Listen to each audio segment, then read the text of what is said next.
શ્રી હરિ પરમાનંદમ ઉપદેષ્ટારમીશ્વરમ વ્યાપકમ સર્વલોકાનામ કારણમ તમ નમામ્યહમ. સર્વને જય શ્રી કૃષ્ણ, જય મહાદેવ. ફરી પાછા આપણે એ જ જ્ઞાન ગંગામાં આવ્યા છીએ અને એ જ જ્ઞાન ગંગામાં આપણે બધા ગ્રંથોના દર્શન પણ કરવા છે અને સાથે સાથે બધા ગ્રંથોની માહિતી પણ લેવી છે. તો આજે આપણે સૌ પ્રથમ જે ગ્રંથના દર્શન કરી રહ્યા છીએ એ છે મીરાબાઈનું જીવન ચરિત્ર. આ ગ્રંથ દલાલ જેઠાલાલ વાડલાલ આના રચયિતા છે અને the diamond books jubilee printing પ્રેસમાં છપાયેલો આ ગ્રંથ છે. પરી દેવીદાસ છગનલાલે આ ગ્રંથને છાપી અને પ્રસિદ્ધ કર્યો છે. આ ગ્રંથ 1906માં પ્રસિદ્ધ થયેલ, જેને આજે 119 વર્ષ પૂર્ણ થયા છે. તો આજે આ 119 વર્ષ જૂના ગ્રંથ વિશે ચર્ચા કરીએ કે એમાં મીરાબાઈ નોવેલ યાની કે મીરાબાઈનું જીવન ચરિત્ર એ એક ભૂતકાળની ભક્તિ ભાવનાથી ભરેલું ખાલી કાવ્ય નથી. આ તો મનુષ્યના અંતર્મનમાં વસેલું ક્ષુદ્ર કામ, ક્રોધ, મદ, મોહ, લોભ અને અહંકાર જેવા શત્રુઓને દૂર કરનાર અનન્ય આધ્યાત્મિક શસ્ત્ર છે. આ પુસ્તક એક એવો પ્રકાશપથ છે જે દર્શાવે છે કે જ્યારે મનુષ્ય પ્રભુના પરચાનું મનન કરે છે ત્યારે તે માત્ર આત્માને ઓળખે છે એમ નહીં, પરંતુ પોતે જ ભગવાન તરફ પાછો વળવાનો માર્ગ શોધે છે. મીરાબાઈનું જીવન ચરિત્ર એ પવિત્ર ભક્તિનું દર્શન છે. તેમની ભક્તિથી ભગવાન ગિરધરલાલજીને પણ એમને વશ કરી લીધા હતા. તેમણે જીવનમાં જે જે ધાર્મિક અનુભવ કર્યા તે નાસ્તિક અને અજ્ઞાની મનુષ્ય માટે પણ હૃદયસ્પર્શી અને પરિવર્તનશીલ છે.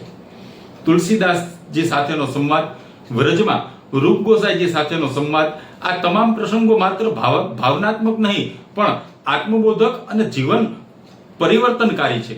આ પુસ્તકમાં લખાયેલી દરેક વાત ભક્તિના પથ પર ચાલનારા દરેક મનુષ્ય માટે દીવા રૂપે છે.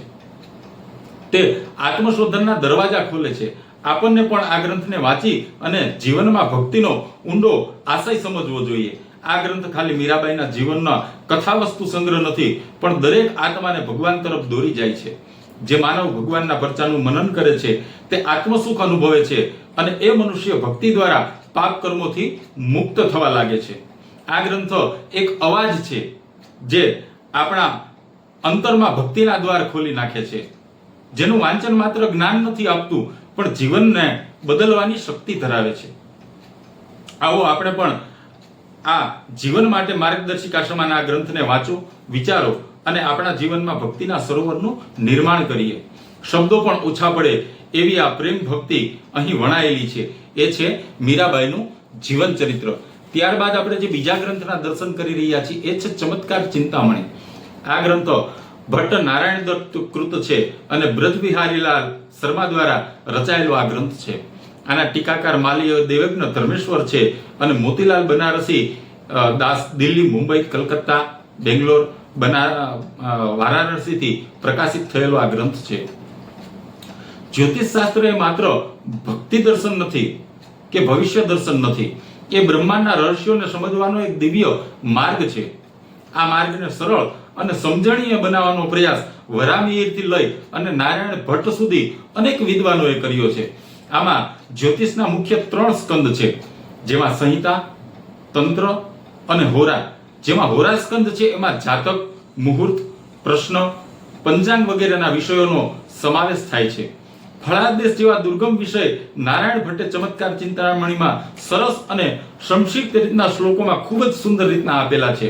જે જ્યોતિષના વિદ્યાર્થીઓ છે એના માટે આ ચમત્કાર ચિંતામણી એનું અધ્યયન કરે એટલે એના માટે કોઈનો પણ ફળાદેશ કરવો સાવ સરળ બની જાય છે. જે જાતકની કુંડલીમાં સૂર્ય બનવાળ હોય તેના જીવનમાં રાજસિકતા, આત્મવિશ્વાસ અને દ્રઢ ચરિત્ર લઈ અને આવે છે. સૂર્યના જાતક સુરવીર હોય છે. એ વ્યક્તિ હાડકાથી ખૂબ મજબૂત હોય છે, શરીર સુપોષિત હોય છે અને આંખો મધ જેવી પિંગળ હોય છે. સૂર્ય પ્રભાવી જાતકો સુરવીર, તીક્ષ્ણ ચિત્તવાળા, નેતૃત્વની ક્ષમતા ધરાવવાવાળા હોય છે. પણ સાથે સાથે તેઓ જાતકો શરીરે પિત્ત પ્રધાન હોય છે, એટલે કે તેમને વધુ તાવ, માથાનો દુખાવો અથવા પાચન તંત્રના રોગો પણ થઈ શકે છે. સૂર્યના પ્રભાવથી જાતકને થતી બીમારીઓમાં માથાનો દુખાવો, તાવ, ક્ષય અને અતિસાર જેવી તકલીફો વધારે પડતી હોય છે. આવી જ રીતે 12 રાશિમાં 9 ગ્રહોનું સંપૂર્ણ ફળકથન આપણને આ ગ્રંથમાં ખૂબ જ સુંદર રીતના પ્રાપ્ત થાય છે. સંહિતા, તંત્ર અને હોરાઓનું એવું સરસ રીતના આમાં વર્ણન આપેલું છે કે ગમે તે વ્યક્તિ આનું અધ્યયન કરે તો તેને જ્યોતિષનું જ્ઞાન પ્રાપ્ત થાય છે. નારાયણ ભટ્ટ એ જ્યોતિષ શાસ્ત્રના એવા રત્ન હતા જેઓનું યોગદાન આજે પણ જ્યોતિષ વિદ્યા જગતમાં પ્રકાશ ફેલાવે છે. આવો જ્યોતિષ શાસ્ત્રનો અદ્ભુત ગ્રંથ જેનાથી આપ આપનું ભવિષ્ય જોઈ શકાય અને કયા ગ્રહો કઈ રાશિમાં હોય એના કેવા કેવા ફળ આપણા જીવનમાં મળે છે એનું સંપૂર્ણ ફળ કથન કરતો ગ્રંથ એટલે એ છે ચમત્કાર ચિંતામણી. ત્યારબાદ આપણે જે બીજા ગ્રંથના દર્શન કરી રહ્યા છીએ એ છે 4 સુલભ સૂત્ર. આ ગ્રંથ ડોક્ટર રઘુનાથ પુરુષોત્તમ કુલાવણી દ્વારા રચાયેલો આ ગ્રંથ છે અને મહર્ષિ સાંદીપની રાષ્ટ્રીય વેદ વિદ્યા પ્રતિષ્ઠાન ભરતપુરી ઉજ્જૈનથી પ્રકાશિત થયેલો આ ગ્રંથ છે. આપણે આજે જે ગ્રંથના દર્શન કરી રહ્યા છીએ એ કેવી રીતે સુલભ સૂત્રો પ્રાચીન ભારતમાં રેખા ગણિતના વિકાસ માટેના પાયાના સ્તંભ રહ્યા છે. સુલભ સૂત્ર એ વૈદિક સંહિતાઓના અધ્યયનનો એક અગત્યનો હિસ્સો છે. સુલભનો અર્થ થાય છે રજ્જુ એટલે કે દોરી. આ દોરીનો ઉપયોગ કરીને યજ્ઞ માટે બનાવાતી વિધિસર વેદીઓના માપનો આકારનો નિર્ધાર કરી અને સુલભ સૂત્રો ખાસ કરીને શ્રોત્ર સૂત્રોના ભાગરૂપે આવે છે અને તે શ્રોત્ર સૂત્રો અલગ અલગ વિધિઓનું વૈજ્ઞાનિક રીતે વર્ણન કરે છે.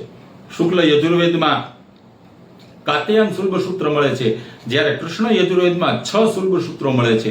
એમાં બોધાયન, આપસ્તમ, માનવ, મૈત્રાયણીય, વરાહ, વાઘુલ અને સાથે સાથે કેટલાક અન્ય ગુમ થયેલ સુલભ સૂત્ર જેમ કે મશ્મક સુલભ અને હિરણ્યકેશી સુલભના ઉલ્લેખ પણ આપણને જોવા મળે છે.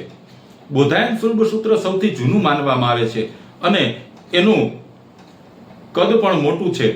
બોધાયન સુલભ સૂત્રમાં નોંધાયેલી પદ્ધતિઓમાં રેખાગણિતના અનેક મૂળભૂત સિદ્ધાંતો આપણને એમાં જોવા મળે છે. આપસ્તંભ સુલભ સૂત્ર તુલનાત્મક રીતે જોઈએ તો સરળ અને સમતિક છે. એમાં પણ તમામ યજ્ઞ વિધિઓ માટે જરૂરી ખૂબ માહિતી આપણને પૂરી પાડવામાં આવી છે. તો આપણે યજ્ઞની તમામ માહિતીઓ આપણને પૂરી પાડતો ગ્રંથ એટલે એ છે 4 સુલભ સૂત્ર. આ ગ્રંથોના આપણે 3 ગ્રંથોના આપણે આજે દર્શન કર્યા અને 3 ગ્રંથોની માહિતી લીધી. તો આગળ આપણે બીજા પણ ગ્રંથોના દર્શન કરશું અને બીજા ગ્રંથોની પણ માહિતી મેળવશું. પણ આ 3 ગ્રંથોમાંથી આપણને કોઈ પણ ગ્રંથ જોતો હોય તો એ PDF સ્વરૂપે આપણને મળી જશે. ખાલી આપ અમારા WhatsApp નંબર ઉપર મેસેજ કરો એટલે આ ગ્રંથ આપણને પ્રાપ્ત થઈ જશે. તો બીજા ભાગમાં આપણે બીજા પણ ગ્રંથોના દર્શન કરશું અને બીજા પણ ગ્રંથોની માહિતી લેશું. ત્યાં સુધી સર્વને જય શ્રી કૃષ્ણ, જય મહાદેવ.